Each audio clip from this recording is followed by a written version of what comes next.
Donc, bonjour à toutes et à tous. On vous remercie d'assister à ce webinaire Social Builder.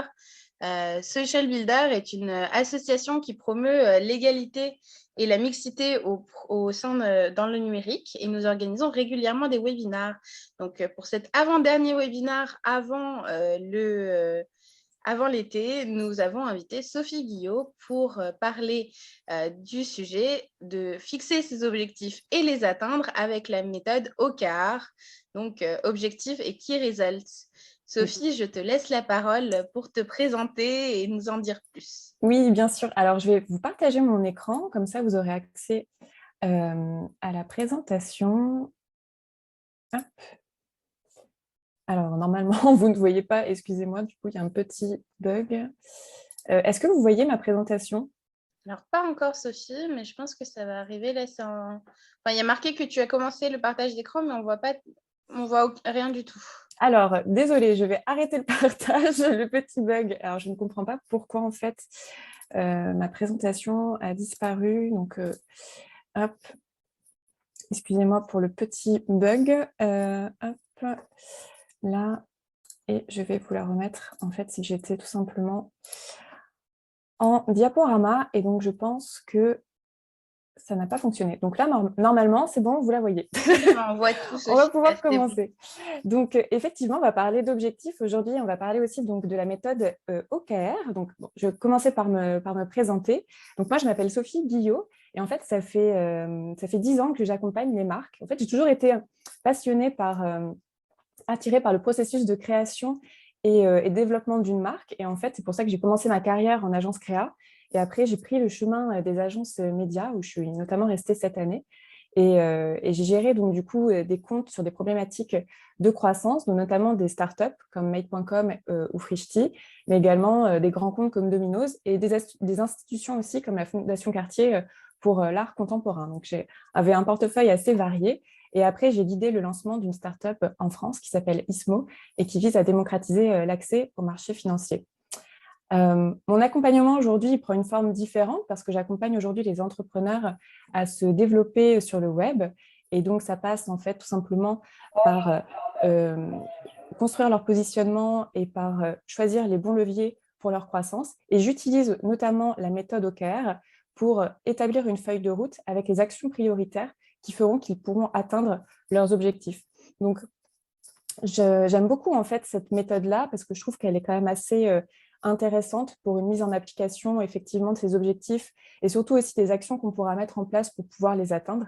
Et donc, on va parler de tout ça plus en détail. Alors déjà, pourquoi c'est important de se fixer des objectifs? C'est quand même une question qui est importante à se poser. Tout simplement, c'est que si on ne se fixe pas d'objectifs, on navigue à vue. Donc le fait de se fixer des objectifs, ça va vraiment vous permettre d'avoir une feuille de route assez claire de là où vous devez aller. C'est d'autant plus important lorsqu'on est à son compte, parce qu'on a une problématique de sujet qui est très diversifiée.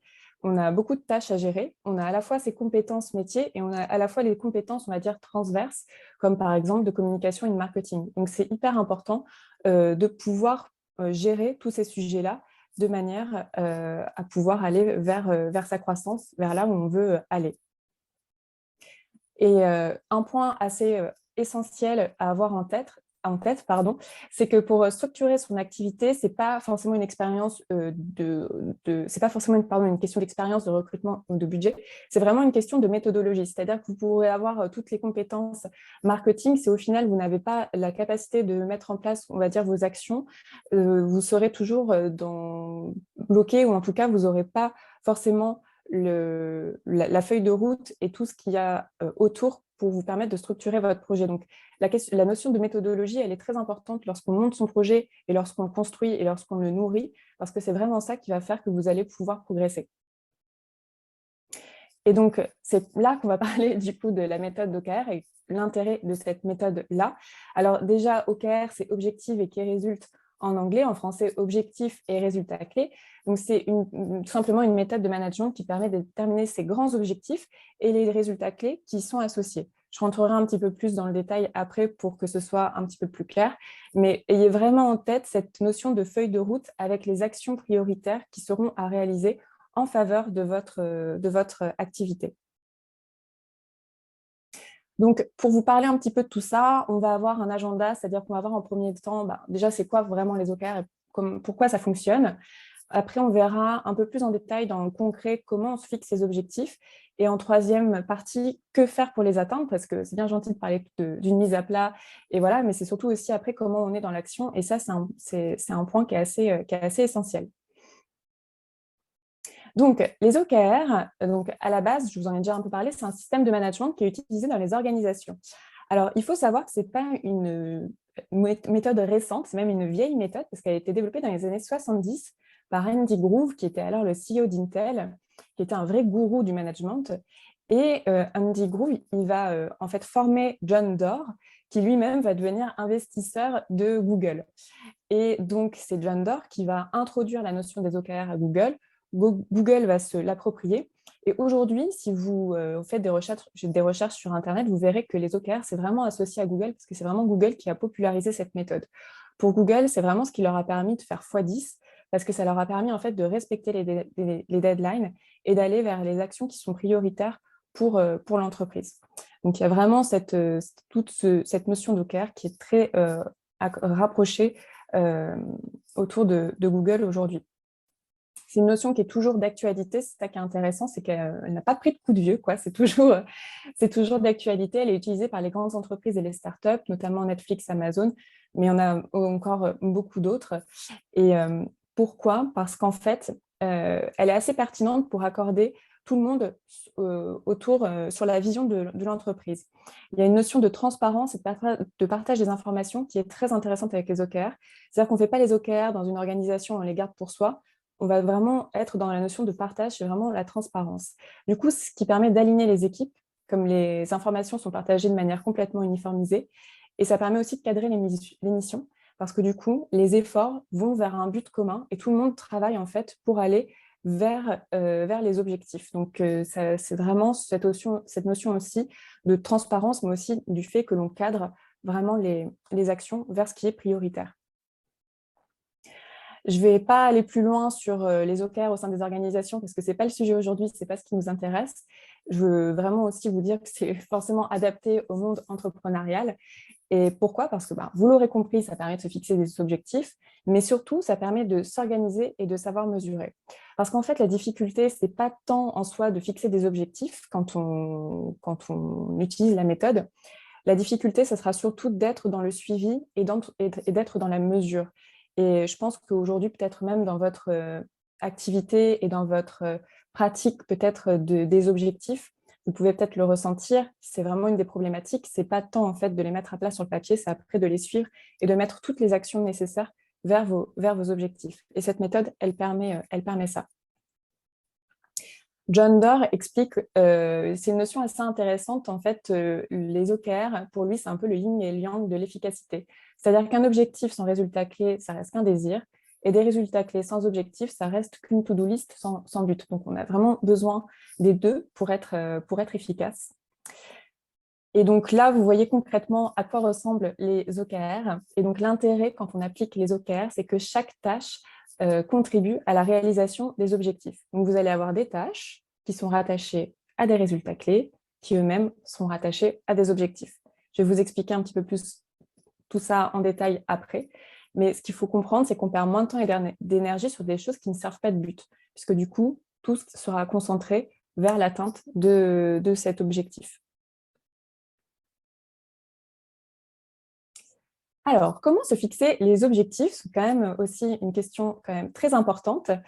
Alors, déjà, il faut vraiment savoir que c'est un point qu'il faut faire avant de se lancer dans l'action. C'est vraiment essentiel. C'est de se faire en fait ce travail d'introspection avant d'être dans l'action. Il y a une première étape, c'est déjà de choisir la période sur laquelle on souhaite travailler ses OKR. Donc, il faut savoir qu'il y a différentes typologies, différentes périodes sur lesquelles on peut travailler les OKR, au trimestre, au semestre et à l'année. À l'année, c'est plutôt pour les organisations, puisque généralement, elles forment les OKR en fin d'année pour l'année d'après.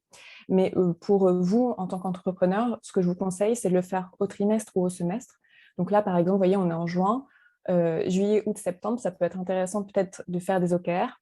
à voir parce qu'on est sur une période estivale, donc c'est peut-être pas forcément ce qui est le plus intéressant pour votre activité. Donc, vous pouvez partir sur déterminer vos objectifs pour le semestre, pardon, donc juste jusqu'à décembre 2022. Donc ça, c'est une première étape. La deuxième étape, ça va être de fixer vos objectifs. Alors, il faut savoir que dans la méthode des OKR, les objectifs, c'est quelque chose d'assez macro. Ça décrit le but à atteindre, la destination que vous souhaitez, là où vous souhaitez arriver, ce que vous voulez accomplir. Donc, en fait, c'est assez court, c'est simple et c'est qualitatif. Je vais vous donner un exemple un peu plus concret. Ça, par exemple, lancer mon produit-service, booster la conversion de mon site Internet. Voilà. Ça, c'est des objectifs avec la méthode OKR. C'est vraiment quelque chose de court, de simple, de qualitatif, qui va donner une direction de ce que vous souhaitez atteindre, de ce que vous souhaitez, de là où vous souhaitez arriver. La recommandation, c'est de formuler 3 objectifs. Après, là-dessus, moi, je suis plutôt flexible, c'est-à-dire que vous pouvez en formuler 4 si vous souhaitez. Enfin, il faut vraiment qu'il y ait juste de la pertinence par rapport à votre activité. Et donc, l'intérêt, c'est de répondre à où veut-on aller et que souhaite-t-on accomplir. Ensuite, donc, on a fixé nos grands objectifs. L'étape d'après, ça va être de déterminer les résultats clés. Donc, on va déterminer 2 à 4 résultats clés pour chaque objectif. Donc, les résultats clés, c'est des actions mesurables qui indiquent si vous progressez vers l'objectif. Donc, c'est vraiment quantitatif. Il y a cette notion de chiffrer. Donc, c'est soit chiffré ou déterminé dans le temps. Là également, je vais vous donner des exemples. Par exemple, obtenir 2000 visites sur mon site Internet, atteindre 3000 abonnés sur Instagram ou lancer le site Internet d'ici 3 mois. Là, sur cet exemple-là, on n'est pas forcément sur quelque chose de très quantitatif, mais en revanche, on a une action qui est assez conséquente avec une temporalité derrière, qui est déterminée comme étant un résultat clé. Donc, comme je vous le disais, 2 à 4 résultats clés pour un objectif, c'est très bien. Et l'intérêt, c'est de répondre à la question « Comment faire pour arriver à atteindre son objectif ?» Donc, vous avez le grand objectif, les gros objectifs, les résultats clés, 2 à 4 résultats clés que vous fixez pour un objectif. Et ensuite, au sein de ces résultats clés, on va avoir ce qui s'appelle les initiatives. Donc, c'est le terme qui est utilisé dans la méthode OKR, mais c'est tout simplement les tâches à réaliser pour chaque résultat clé. Donc là, on est très dans le concret. Donc, c'est vraiment les tâches qui doivent être faites pour atteindre le résultat clé. Donc, c'est vraiment la liste de projets, de tâches qui devront être atteintes. Donc, je vais encore vous donner un exemple. Par exemple, atteindre les 3000 abonnés sur Instagram. En termes de tâches, vous aurez par exemple travailler les hashtags sur les posts, retravailler mon édito pour créer des catégories de posts, proposer un jeu concours, publier des reels. Enfin voilà, vous avez, c'est un exemple, mais vous allez avoir différentes tâches au sein de ce qui résulte, qui va vous permettre en fait de rentrer dans l'action et vous allez pouvoir en fait grâce à ça rentrer un peu dans cette notion de rétro-planning et de pouvoir planifier les tâches qui vous permettront d'aller vers ces résultats clés, qui eux-mêmes vous permettront d'aller vers ces grands objectifs que vous voulez atteindre. Donc, en synthèse, pour que ce soit sûr que tout soit clair pour vous, donc vous avez, comme je vous le disais, l'objectif qui est assez macro, qui est là où on veut aller, c'est une direction claire. Au sein de cet objectif, vous allez avoir 2 à 4 résultats clés, qui est comment on va vers l'objectif, donc les résultats clés à atteindre, qui sont donc quantitatifs. Et ensuite, vous allez avoir les tâches, qui est la liste des choses, la liste de ce que vous pourriez faire pour aller vers les résultats clés. Donc, c'est tous les projets et toutes les tâches que vous allez déterminer. Donc, c'est vraiment cette structure de 3 grandes étapes qui va vous permettre à la fin de pouvoir avoir cette feuille de route avec les actions prioritaires que vous allez pouvoir mettre en place. Alors, Sophie, on a quelques personnes qui nous disent que tu allais peut-être un petit peu vite sur ces concepts clés. Ouais. Si tu pouvais juste prendre un petit peu plus de temps sur les définitions, que tout le monde puisse noter. Ouais, ça marche. Alors, je vais revenir sur les objectifs.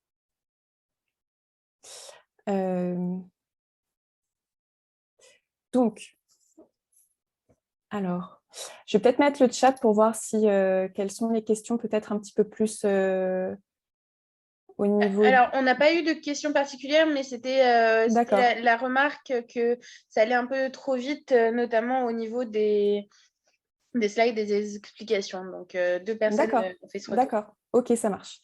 Alors, ce que je vais faire, c'est que je vais reprendre ça.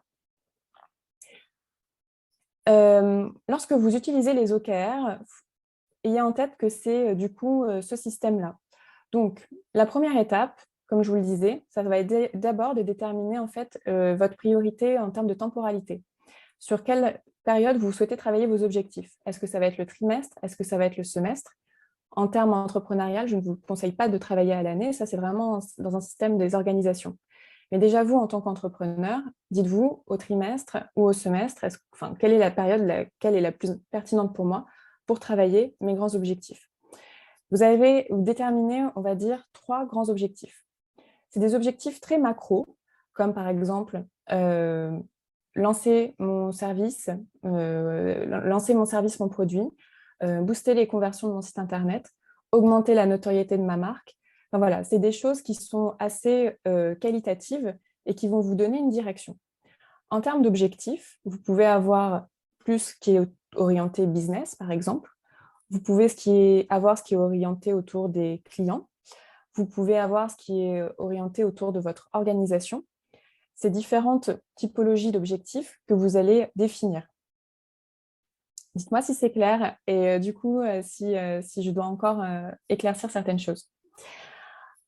Une fois que vous avez déterminé un objectif, par exemple, booster les conversions de mon site internet. Sachez que après, dans les slides d'après, je vous donne aussi des exemples concrets. Vous allez définir ce qui s'appelle des résultats clés. C'est des éléments quantitatifs qui vous permettent de pouvoir mesurer concrètement comment vous allez atteindre votre objectif. Donc, les résultats clés, je ne sais pas si vous êtes à l'aise avec cette notion de SMART, qui est l'objectif SMART, spécifique, mesurable, atteignable, réaliste, temporellement défini. Enfin voilà. Dans les OKR, c'est les résultats clés qui sont, on va dire, SMART, c'est-à-dire qu'ils sont qualitatifs, enfin, ils ne sont pas qualitatifs, pardon, justement, ils sont quantitatifs, ils ont vraiment une notion en fait de quantité et d'indicateurs ou d'indicateurs temporels. Donc, comme je vous le disais, ça peut être, par exemple, 3000, je veux atteindre 3000 abonnés sur Instagram, je veux être dans le top 3 des résultats sur Google Maps. Enfin voilà, c'est vraiment cette typologie de données qui sera présente dans les résultats clés. C'est pour vous donner une direction, pour que vous ayez en tête en fait des chiffres très concrets de ce que vous souhaiteriez atteindre. Et au sein de ces résultats clés, donc pour chaque résultat clé, vous allez définir plusieurs projets ou tâches. Enfin, c'est un peu la même chose, quoi. Mais vous allez lister les actions qui, pour vous, vous permettront d'aller vers ce résultat clé. Donc, c'est ce que je vous donnais en exemple. Par exemple, bon, je reprends l'exemple d'Instagram, mais donc créer des reels, revoir les hashtags, faire des catégories de posts, faire un jeu concours, faire un partenariat avec quelqu'un du secteur. Voilà. Et du coup, du fait d'avoir toutes ces tâches mises à plat, qui répondent à un résultat clé, qui eux-mêmes répondent à un objectif, vous allez pouvoir regarder sur votre calendrier et vous dire, bon, alors très bien, là, je sais que ma priorité, ça va être de revoir tout mon calendrier éditorial parce que du coup, voilà, ça me permettra, par exemple, aussi d'intégrer des Reels qui sont beaucoup plus valorisés sur Instagram. Donc, du coup, j'ai vraiment ce travail-là à faire. Et donc, du coup, ça vous permettra de prioriser tout ça. Donc voilà. Je vais vous donner des exemples concrets. Alors, voilà. Par exemple, vous êtes en lancement d'activité, vous pouvez vous dire en objectif, je veux lancer mon produit, mon service. Et donc, les résultats clés que vous souhaiteriez atteindre, donc les résultats chiffrés, ce sera par exemple définir les 5 problèmes de la cible, identifier quels sont les problèmes de la cible, identifier 5 problèmes. Ça va être tester 3 options de prix packaging sur la cible et valider le business model d'ici 3 mois, par exemple. Si vous êtes encore en lancement, ça peut être aussi « je veux exister sur le web ». Donc, comment je fais? Je veux créer un site web d'ici 3 mois. Je veux être dans le top 5 des résultats Google Maps et je veux avoir 500 abonnés Instagram à la fin du trimestre. C'est vraiment pour vous donner des exemples. Par exemple, KRésulte, créer un site web d'ici 3 mois. Il y aura des tâches à l'intérieur qui seront par exemple acheter un nom de domaine, choisir mon CMS, peut-être du coup choisir aussi un partenaire avec lequel travailler pour m'aider sur ce sujet-là, créer l'arborescence de mon site internet avec 4 catégories produits. Voilà, on se rend compte que créer un site web, en fait, ça représente un certain nombre de tâches qui est quand même assez conséquent. Et ça permet en fait de lister, d'être dans cette démarche, de lister les actions pour mener à bien ce résultat clé. Vous êtes par exemple en activité, donc vous avez lancé votre activité, et donc maintenant vous voulez, voilà, je reprends l'exemple, booster les conversions du site qui est l'objectif macro. On va avoir des résultats clés qui sont, je veux maintenant A/B tester des landing pages avec des call to action différents pour voir ce qui fonctionne le mieux. Je veux augmenter mon taux de conversion de 1,5% à 2%, et je veux optimiser le temps de chargement des pages à moins de 3 secondes. Et donc, au sein même de chaque KRésulte, vous aurez des tâches. Pareil pour comprendre les clients. En résultat clé, vous aurez obtenir 20 avis sur Google My Business, conduire une enquête satisfaction post-achat d'ici la fin du mois et évaluer 4 points d'optimisation du site avec Hotjar. Donc voilà, c'est encore d'autres exemples, mais c'est pour vous montrer en fait la réflexion et comment on peut mettre en place tout ça. Si vous êtes en croissance, vous aurez par exemple mettre en place une campagne d'acquisition payante. Donc là, on retrouve par exemple les temps de chargement du site inférieurs à 3 secondes, parce que c'est hyper important lorsqu'on lance une campagne de pub. Un autre qui résulte, ce sera investir 5 000 € dans les campagnes Facebook Ads. Et enfin, encore un autre, ça sera avoir un coût par acquisition de 40 € sur la cible de conquête. Enfin, voilà, là, on rentre dans un niveau de détail quand même assez important, mais toujours avec des données chiffrées et quantitatifs. Et on pourra aussi augmenter la notoriété de la marque, qui est un objectif. Et là, en KRésulte, on peut faire appel à 2 influenceurs sur la campagne de branding, multiplier par 10 le volume de requêtes sur Google, ou faire passer le nombre d'abonnés sur les réseaux sociaux de 5 000 à 10 000. Donc, je vous ai donné différents exemples en fonction de là où vous en êtes sur votre processus de développement. Et vous voyez bien qu'à chaque fois, on a un objectif qui est très macro sur une direction où on souhaite aller. Et au sein même de ça, donc, des résultats clés qui permettent de définir les grandes visions quantitatives que l'on souhaite atteindre. Et ça, c'est hyper important. Est-ce que ça va? Est-ce que vous avez besoin que je revienne sur certaines notions? J'ai l'impression que je peux continuer. Il y a eu des remarques qui disaient que ça allait beaucoup mieux, que c'est très clair maintenant. Bon, tant mieux.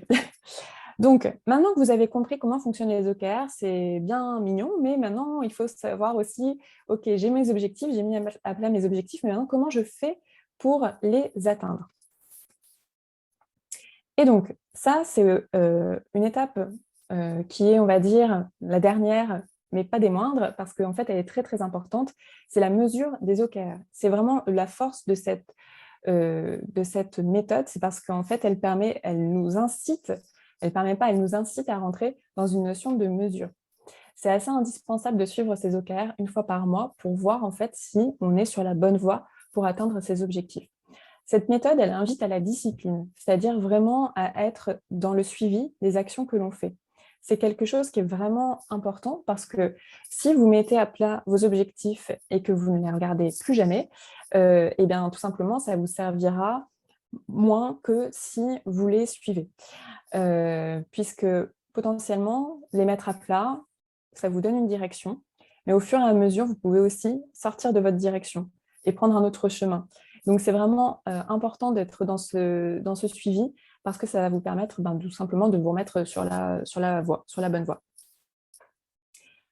Une notion assez intéressante à savoir avec les OKR, c'est qu'on estime que si on atteint 60 à 70% des objectifs, c'est déjà une réussite. Pourquoi? Parce qu'il y a vraiment cette notion d'ambition avec les OKR, c'est-à-dire qu'on va vraiment donner un rythme, quelque chose qui va être sur des résultats clés, par exemple, ambitieux, qui vont nous pousser en fait vers notre croissance, qui vont vraiment nous pousser.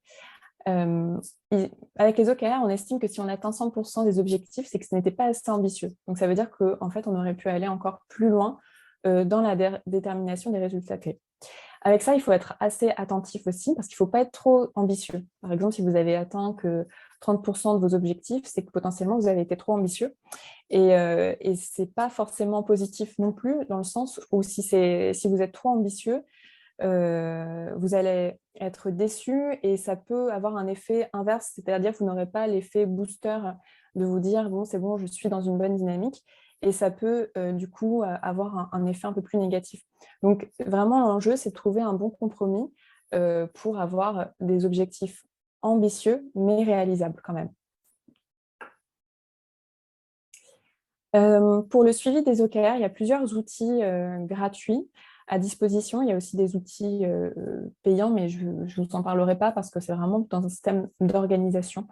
Et c'est assez cher. Donc, en termes d'outils gratuits, vous avez donc, tout ce qui est Excel, Google Sheets, tout simplement. Vous pouvez mettre à plat, très simplement vos OKR sur ce moyen-là. Et sinon, vous avez Notion, Trello, Todoist, Asana. Alors moi, Todoist et Asana, honnêtement, je ne les utilise pas. Mais je vous ai mis plusieurs exemples. C'est juste pour vous montrer qu'en fait, il y a plusieurs outils. Mais vous exploitez. N'hésitez pas à prendre l'outil qui est le plus adapté à votre usage. Par exemple, si vous avez l'habitude d'utiliser Trello, c'est aussi très bien pour mettre à plat ses objectifs et ses résultats clés. Donc, vous créez des colonnes avec votre objectif et au sein de ces colonnes, vous allez mettre des billets avec vos résultats clés et le point de suivi OKR en rappel. Vous avez également Notion. Alors là, je vous recommande de l'utiliser si, pareil, si vous êtes à l'aise. Moi, c'est celui que j'utilise le plus parce que je trouve qu'il est vraiment bien adapté. Donc, si vous utilisez Notion, tout simplement, vous faites une database objectif, une database qui résulte, une database temporalité, quarter, par exemple. Et après, vous liez toutes ces databases ensemble et ça vous permet de pouvoir suivre vos objectifs. Donc là, ça peut peut-être être du jargon pour vous si vous n'utilisez pas Notion. Pour celles qui utilisent, je pense que vous comprendrez. Je ne vais pas rentrer plus en détail parce que ça mériterait presque un atelier à lui tout seul. Mais voilà, c'est pour vous dire en tout cas qu'on peut aussi utiliser cet outil-là. Un autre point pour atteindre ces objectifs, tout simplement, il y a la notion de rester focus. Donc, je dirais pas plus de 3 à 5 tâches par jour et de se concentrer sur des blocs d'une durée de 30 minutes à 2h30. C'est ce qui est recommandé en général et ça permet de pouvoir vraiment être focus sur une tâche. Il y a un autre point assez essentiel, c'est aussi de savoir dire non. Parce que quand on a peut-être des propositions, des demandes, on peut aussi être coupé de l'objectif, de la direction vers l'objectif que l'on souhaite atteindre. Et donc, en fait, dire non, c'est assez essentiel pour se dire non, je veux être focus vers mon objectif. Donc, pour pouvoir dire non, posez-vous vraiment cette question de est-ce que ça va dans le sens de mon objectif. Ça, c'est vraiment quelque chose qui est très important. Et dire non, c'est très sain si c'est bien dit déjà, et on peut très bien le dire. Et surtout, si c'est justifié, c'est extrêmement important. Couper les distractions, c'est bien sûr aussi une recommandation pour rester focus. C'est tout simplement, par exemple, couper les notifications du téléphone. Là, c'est des recommandations que je vous fais, c'est notamment sur des profils de mission où on est très sur l'ordinateur à être sur besoin de se concentrer. C'est vrai que si vous êtes sur entrepreneur ou si vous êtes en boutique ou vraiment sur le terrain, ça sera peut-être moins, ça vous parlera moins. Mais voilà. Et il y a vraiment quelque chose que je vous invite à tester, c'est le time boxing. C'est en fait planifier son agenda, tout simplement parce que une des clés de la productivité, c'est de se concentrer sur des gros blocs où vous allez avoir, on va dire, même des activités qui vont se regrouper. ce qui est contre-productif, c'est d'avoir plein de tâches et de partir un peu dans tous les sens et d'aller d'une tâche à l'autre. Là, vous allez vraiment perdre du temps. Ça va vous donner la sensation d'être productif parce que vous avez la sensation de faire plein de choses, mais au final, vous perdez concrètement. Donc, l'objectif, c'est vraiment d'avoir des gros blocs de temps sur lesquels on sait qu'à un moment donné, on va travailler sur telle ou telle chose. Donc ça, c'est vraiment assez intéressant à mettre en place. Et ce qu'il faut comprendre, c'est faire moins, mais faire mieux. C'est vraiment quelque chose qui est assez essentiel. Et n'hésitez pas à remplir votre agenda en fonction des moments de productivité. C'est-à-dire que si, par exemple, vous êtes du matin, du coup, mettez vraiment toutes les ateliers, les tâches, on va dire, qui sont sur du travail un peu plus profond, mettez-vous le matin. Au contraire, si vous êtes du soir, adaptez votre agenda de manière à être beaucoup plus focus sur le soir. Là, c'est vraiment un exemple, mais bien sûr, voilà. L'idée, c'est vraiment de limiter les changements fréquents d'activité parce que c'est à cause de ça, c'est pas forcément quelque chose qui nous permet d'être plus productif. Alors, en conclusion, ce qu'il faut retenir, c'est que avec les OKR, c'est important de se fixer des objectifs ambitieux, mais atteignables. Donc ça, c'est important aussi parce que vous aurez compris que si vous êtes trop ambitieux, ça va avoir un effet contre-productif. Et si vous n'êtes pas assez ambitieux, vous allez les atteindre facilement, mais vous n'aurez peut-être pas forcément, voilà, le mouvement vers votre croissance comme vous auriez pu l'avoir. Se limiter à 2-4 résultats clés par objectif, c'est très bien. Alors, il ne faut pas faire un seul résultat clé par objectif parce que ça ne sert à rien. Et en mettre trop, c'est contre-productif. Donc, gardez bien en tête ce nombre de 2 à 4 résultats clés par objectif. L'autre point, c'est de faire des points tous les mois. Et gardez en tête qu'atteindre 70% des objectifs, c'est une réussite. Et surtout aussi, garder en tête la notion de flexibilité. C'est-à-dire qu'il faut aussi rester flexible par rapport à ce que vous vous êtes fixé. Si à un moment donné, vous vous rendez compte que ce n'est plus forcément une de vos priorités, vous pouvez changer. Enfin, ça, c'est aussi quelque chose que vous devez garder en tête et c'est complètement normal. Ce que je voulais vous dire aussi, c'est que cet exercice-là des OKR, pour vous amuser et pour, on va dire, le tester, vous pouvez commencer par le faire aussi d'un point de vue personnel. Ça marche aussi très bien. Par exemple, votre objectif, ça peut être je veux passer plus de temps sur mes loisirs. Et donc, en résultat clé, vous aurez certainement faire 4 sessions de sport dans la semaine de 30 minutes. Vous pourrez lire 4 livres dans l'année ou apprendre, faire un cours de broderie ou un projet de broderie tous les 2 mois.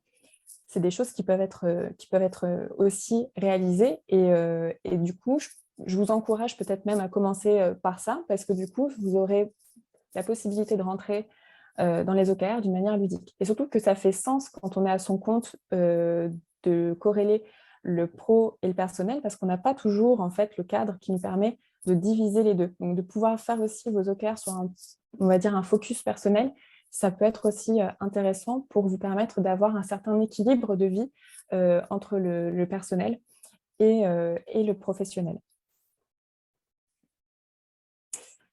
Alors, j'ai fini cette présentation des OKR. Je vous invite, si vous le souhaitez, à m'ajouter sur LinkedIn pour rester en contact. Et sinon, du coup, je suis à votre disposition pour répondre à vos questions. Alors, je me mets aussi à côté de toi sur le spotlight, Sophie, comme ça on voit. Oui. Pour le public, n'hésitez pas à également poser vos questions. Vous pouvez vous enlever le mute. C'est très fortement encouragé. On n'est pas en très grand nombre, donc c'est possible. Et s'il y a d'autres questions, des choses sur lesquelles on doit clarifier, ce serait très fortement possible que vous parliez. N'hésitez pas à partager vos cas ou vos réflexions. Je pense que je pense que voilà, c'est vrai que c'est pas un exercice qui est forcément facile. Et dites-vous aussi qu'il n'y a pas de vérité. C'est-à-dire que déjà testez, mais testez et mettez-le en place et vous verrez, faut vraiment vous l'approprier aussi. Donc voilà, il faut être indulgent avec soi lorsqu'on met les OKR une première fois en place. Et, euh, et voilà. Ah, je vois qu'il y a une main qui se lève. Non, Cynthia, vas-y si tu veux. Bonjour Sophie, bonjour Yovana, bonjour à toutes. Non, j'avais juste Bonjour une Cynthia. question pour commencer par le début. Quand on lance son activité, bon, moi en l'occurrence c'est du service, mais je pense à d'autres qui lancent des produits. En gros, c'est par où on commence? Parce que se fixer 3 objectifs, j'imagine que évidemment c'est le point de départ, c'est la bonne réflexion à se poser, c'est par quoi on commence, se fixer 3 gros objectifs. Est-ce que ce sont des choses aussi larges que, je ne sais pas moi, avoir 4 clients en septembre? Est-ce qu'il faut se dire non, c'est plutôt premier objectif, je fais mon site web, deuxième objectif, je fais la liste de mes prospects et troisième objectif, je sais pas, je travaille mon personal branding. Voilà, c'est comment est-ce qu'on jauge un peu la valeur? Parce que est-ce qu'un objectif, ça peut être, bon, bah, dans 6 mois, je voudrais gagner 3 ou 4 000 euros par mois. C'est comment est-ce qu'on définit déjà par quoi on commence et quelle taille on donne à ces objectifs principaux? Alors, je pense que déjà, il y a un travail assez d'introspection à faire à la base, de se dire où est-ce que j'en suis aujourd'hui et où je veux être dans 3 mois. Donc ça, c'est vraiment quelque chose dans 3 mois ou 6 mois, hein, parce que c'est ce que je vous disais. Moi, ce que je vous conseille vraiment, c'est de le faire déjà sur 3 mois. Et voilà.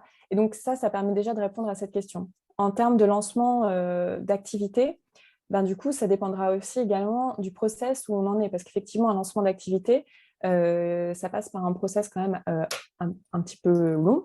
D'abord d'analyse pour trouver, on va dire, son product market fit, c'est-à-dire la place que vous voulez avoir sur le marché que vous avez identifié, donc votre point de différenciation. Donc ça, c'est la première étape qui est du coup incontournable. Et c'est une fois qu'en fait, vous avez fait ce travail de positionnement sur votre marché, de trouver votre point de différenciation et tout ça, que vous pourrez rentrer on va dire, un peu plus l'action du site Internet, par exemple, ou de la communication, on va dire, globale. Donc, par rapport au lancement d'activité, c'est vraiment aussi un peu au cas particulier, c'est de se dire, en fait, où j'en suis aujourd'hui par rapport à ce projet-là.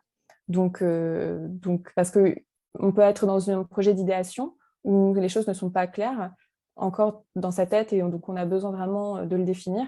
Et on peut être déjà dans un processus où on est beaucoup plus dans le concret, mais on n'est pas encore lancé parce qu'on n'a pas encore son site Internet. Donc, c'est aussi ça qui est un petit peu complexe à répondre. Mais la question qu'il faut se poser, c'est vraiment où j'en suis aujourd'hui. C'est pour ça que je vous disais, c'est vraiment quelque chose qu'il faut se poser avant de rentrer dans l'action. C'est où j'en suis aujourd'hui et où est-ce que j'aimerais être dans 3 mois. Donc là, par exemple, je ne sais pas, Cynthia, dans ton cas particulier, si tu as déjà fait toute cette démarche d'études, d'analyse marché, de positionnement et tout ça, si tu n'as pas fait, ça va être effectivement, du coup, euh, trouver mon product market fit, par exemple.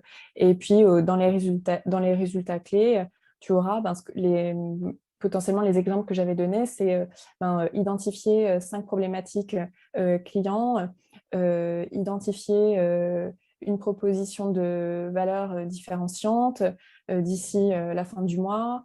Voilà, tu pourras avoir cette typologie de données. Entendu, merci. On a eu donc une question aussi de Visuda qui nous demandait, qui est preneuse d'infos sur les outils, car aujourd'hui, elle a son propre tableau de bord sous Excel qui est développé avec des tableaux croisés dynamiques, etc. Mais j'imagine qu'elle voudrait en savoir plus sur les autres outils qu'on pourrait utiliser. Alors du coup, effectivement, si tu utilises Excel, tu peux déjà utiliser Excel avec les OKR avec Excel. Et donc, par rapport aux outils, donc, je vous ai donné notamment l'exemple de Trello et de Notion, qui permet en fait effectivement de mettre au sein même de ces outils donc vos objectifs et vos résultats clés qui sont associés. Après, si tu veux le faire avec Excel, tu n'es pas obligé de rentrer dans une dynamique de tableau croisé dynamique, dit 2 fois. Mais tu peux tout simplement avoir une ligne, une colonne objectif, pareil, les lignes du coup associées à cet objectif en résultat clé, déterminer donc le volume que tu souhaites atteindre Et puis, comme ça, tu peux suivre en fait le suivi de tes objectifs après. Je ne sais pas si je réponds vraiment à ta question. La question, c'était aussi, donc, quels sont les avantages de Trello vs Notion vs Excel? Bon, après, je pense que ça, c'est très long comme comparatif, mais… Oui, c'est assez long. Après, aujourd'hui, Trello et Notion, c'est des outils qui sont en ligne, ils sont beaucoup plus interactifs. Donc, en termes de mise en place, c'est assez simple, c'est assez ludique, c'est en ligne. Donc, c'est assez intéressant. Tu peux te mettre, notamment Trello, tu peux par exemple mettre une brique de rappel. Voilà, moi, par exemple, honnêtement, je n'utilise pas Excel dans les OKR parce que je trouve que ce n'est pas forcément le modèle le plus adapté à mon usage et à l'usage que je veux donner aussi à mes clients. Mais si toi, c'est ton usage et que toi, tu t'y retrouves là-dedans, c'est OK, tu vois, il y a vraiment pas de vérité. Enfin, c'est vraiment en fonction aussi de l'outil sur lequel on est le plus à l'aise et puis ce qu'on a envie de développer, quoi, je dirais, pour le coup. Merci beaucoup. Donc, je vois qu'il y a des remarques sur Notion. Il y a pas mal de gens qui réagissent, qui disent que ça commence à être demandé dans les offres d'emploi, qu'il y a parfois pas forcément de compréhension sur la différence entre Notion et Trello. Moi, ce que je vous propose, vu que ce n'est pas l'objectif de ce webinaire aujourd'hui, c'est que je vous en concocte un à la rentrée ou en tout cas dans le semestre de l'automne. Donc, comme ça, vous pourrez avoir un peu plus d'informations. En tout cas, par rapport aux questions vraiment plus organisationnelles, Galise demande je ne suis pas une personne organisée. Est-ce que la méthode OKR peut vraiment être efficace pour m'aider à être organisée et plus motivée dans la réalisation de certains projets? Je pense que oui, justement, parce que déjà, ça va te forcer à faire le point sur ce qui est essentiel pour toi et sur ce qui est important pour toi. Et donc déjà, de prendre conscience de ça, ça va déjà créer quelque chose. Et ensuite, pour moi, tu as aussi un travail assez important du coup au niveau de ton organisation. Et donc, je vous montrais le fait de planifier son agenda, c'est quelque chose qui peut être très important pour toi. Parce que si tu n'es pas organisé, je pense que du coup, tu as cette problématique de devoir de passer d'une tâche à une autre de manière assez importante, ou peut-être te concentrer sur une seule tâche pendant 2 jours. Donc ça, c'est ce qui permet, c'est malheureusement ce qui est pas forcément le plus adapté si on veut être productif. Donc en fait, je pense que si tu n'es pas organisé, ce qui sera intéressant pour toi, c'est vraiment de rentrer dans une sorte de rigueur et de discipline, et c'est de trouver les moyens qui te permettent d'être dans cette discipline. Et tu verras en plus que ça peut avoir un côté un peu, je pense, quand tu n'es pas forcément organisé, un peu stressant. Mais en soi, les bénéfices sont vraiment là une fois que tu le mets en place, et tu es super. À la fin, tu deviens super satisfait de ce que tu fais. Donc voilà. Et donc, en termes d'organisation, il y a ça, forcément la gestion de son temps. Donc, gérer son agenda. Et en termes d'organisation aussi, ce qui peut t'aider, une des premières choses aussi qui peut être assez importante, c'est de réorganiser son bureau, de réorganiser son ordinateur, les dossiers au sein de son ordinateur, de retrouver en fait, de retrouver de la cohérence. C'est une base de travail. Enfin, surtout si tu travailles au bureau, par exemple, enfin, moi je vous le dis de mon usage, mais c'est quand même des choses qui sont très, très importantes. Merci beaucoup, Sophie. En question aussi qu'on a eue, c'est est-ce que ce serait intéressant d'avoir sous les yeux une version papier qu'on affiche pour avoir toujours le focus en tête? Oui, oui, je ne vous l'ai pas dit, mais c'est une super idée. C'est vraiment quelque chose qui est hyper intéressant à voir, parce qu'effectivement, on ne pense pas toujours à ouvrir son Excel, son Notion, son Trello, enfin ce que vous voulez. Et donc de l'avoir en fait, voilà, en papier imprimé, c'est super, parce que du coup, ça vous permet de voir. Alors, moi, je suis vraiment de l'école de ça, donc vraiment, je vous encourage à le faire, et c'est assez bénéfique. Donc oui, oui, oui, vraiment, allez-y. J'ai vu la main de Giovanna aussi. Giovanna, vas-y, prends la parole. C'était juste pour ajouter le fait que moi aussi, j'ai énormément de tâches et des choses à faire dans la journée. Et même si je me bloque des créneaux dans l'agenda, c'est assez difficile de les tenir. Et pour les tenir, en fait, je me minute. Je me dis, par exemple, je vais passer 2 heures dans tel truc, bah, je mets les minuteurs.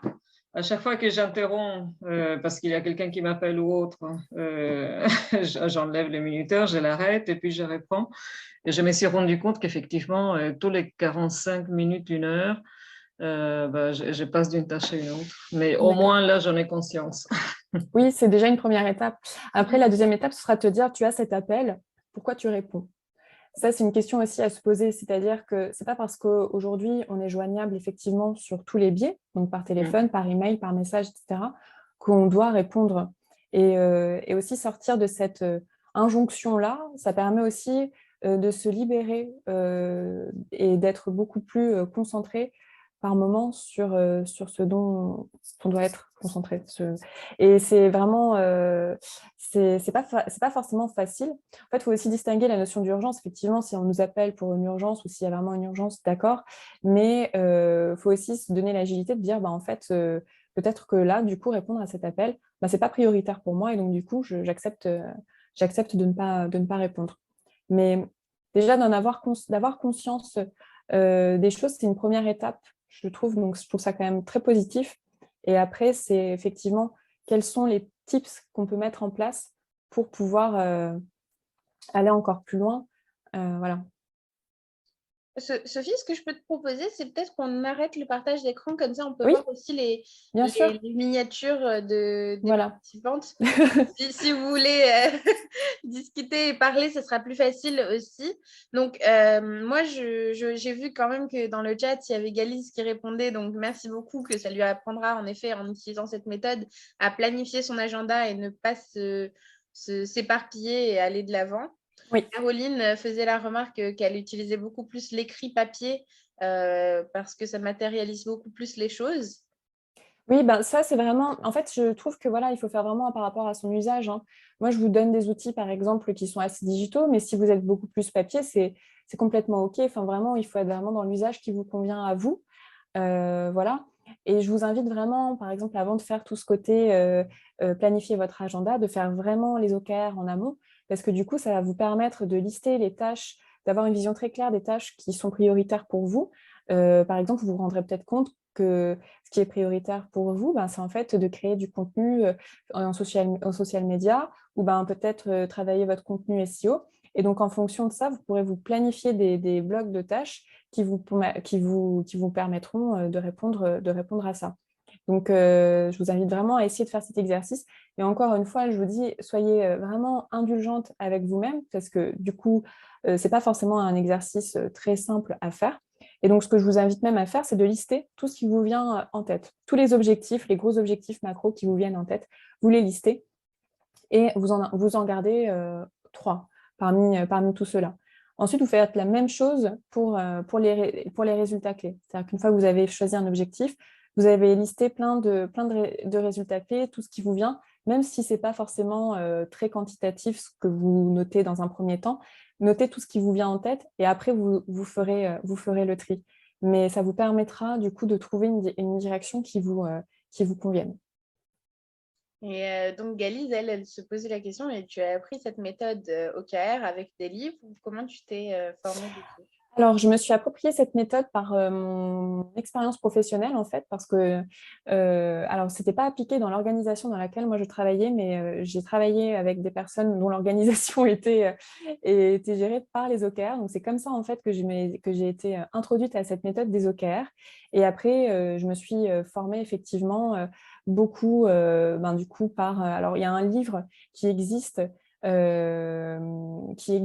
et qui s'appelle, je l'avais noté, excusez-moi, qui s'appelle Measure What Matters, avec mon super accent anglais, qui a été écrit et qui vous permet… Bon, c'est en anglais, je crois que la version française est super mal traduite, donc c'est vraiment si vous êtes OK avec l'anglais. Merci beaucoup, Yovana, pour la traduction écrite. Voilà. Et donc ça, c'est un livre que vous pouvez, si vraiment vous avez envie, voilà, de vous intéresser à ça. Et après aussi, la méthode OKR, en soi, c'est une méthode de management utilisée dans les organisations.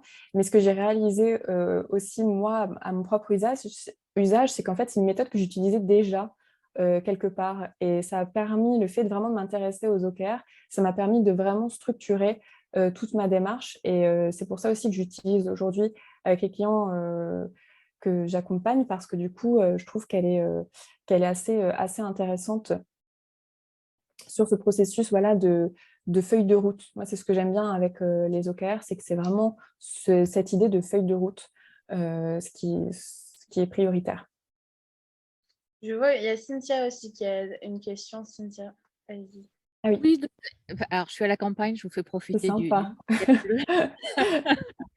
non, pour demander concrètement, elle prend quelle forme ta feuille de route? Tu vois, ton suivi d'OKR, elle prend quelle forme? Parce que je comprends bien que quelque part, tu as tes différents blocs, objectifs, effectivement, résultats clés, les actions à mener. Quelque part, tu as ton agenda, enfin que tout ça est évidemment sur Notion. Est-ce que tu as un Oui. document global, par exemple, qui regroupe ça? Est-ce que tu t'es, par exemple, vraiment fait l'arborescence avec une liste de tâches au bout que tu coches au fur et à mesure? Est-ce que, ou c'est plusieurs outils? Visuellement, toi, où est-ce que tu regroupes ça en un seul endroit? Juste pour que je comprenne un peu. Alors moi, j'utilise tout dans Notion, du coup. Donc, tout est vraiment centralisé parce qu'avec Notion aussi, tu as la possibilité d'avoir un rétro-planning. Je ne me souviens plus le nom concret dans l'outil qui permet de faire ça, mais tu as le côté agenda que tu peux mettre en place. Et donc, du coup, c'est assez complet. Donc, tu peux vraiment tout centraliser au sein de Notion pour aller sur cette vision très globale des OKR. Et ensuite, c'est comment, à travers, parce que Notion, c'est très bien pour on va dire, la mise à plat et le détail des listes et de tout ce que tu dois cocher, mais c'est effectivement après, l'important, c'est de pouvoir prendre tout ça et de le mettre dans ton concret, dans ton quotidien. Et pour moi, c'est là que l'étape agenda est assez essentielle et intervient. C'est aussi de se lister, en fait, dans son agenda, ces blocs-là, qui te permettent de répondre à ces actions, ces tâches que tu as identifiées et sur lesquelles tu dois te dédier du temps. Mais sinon, Notion, c'est un super outil effectivement pour tout centraliser. Et au sein en fait, des qui résultent que tu peux identifier, tu peux ouvrir une page et au sein de ce qui résulte, du coup, tu as ta liste de tâches et après, tu la définis en fonction de tu définis ces tâches en fonction de la temporalité, donc par mois par exemple. Bon, effectivement, j'ai découvert Notion il y a quelques semaines et je trouve ça formidable, mais je ne suis pas arrivée encore au bout. Et effectivement, je n'ai pas vraiment regardé la notion agenda, je m'en sers juste pour les vues. Mais juste pour rebondir, Giovanna, effectivement, je pense que tout le monde est très, très, très demandeur d'une vraie bonne formation sur Notion, c'est-à-dire toute seule, enfin comme moi qui ne connaissais pas avant et qui le découvre au fur et à mesure, c'est vrai que c'est fou. Mais il y a tellement de possibilités aussi que ce serait pas mal d'être un peu cadré là-dessus, je pense, pour les prochaines. En tout cas, merci beaucoup, hein, Sophie. Je vous en prie. Alors oui, c'est un super outil, il est très très complet. L'important, c'est aussi, je dirais, de se l'adapter par rapport à son usage. Il ne faut pas trop se stresser non plus parce qu'effectivement, on peut faire des choses très très, on va dire, détaillées. N'hésitez pas à repartir de templates existants parce que je sais que quand même Notion a une bibliothèque assez importante. Donc, je crois même que d'ailleurs, au sein de Notion, vous avez une bibliothèque OKR, enfin, vous avez des templates OKR que vous pouvez dupliquer dans votre espace.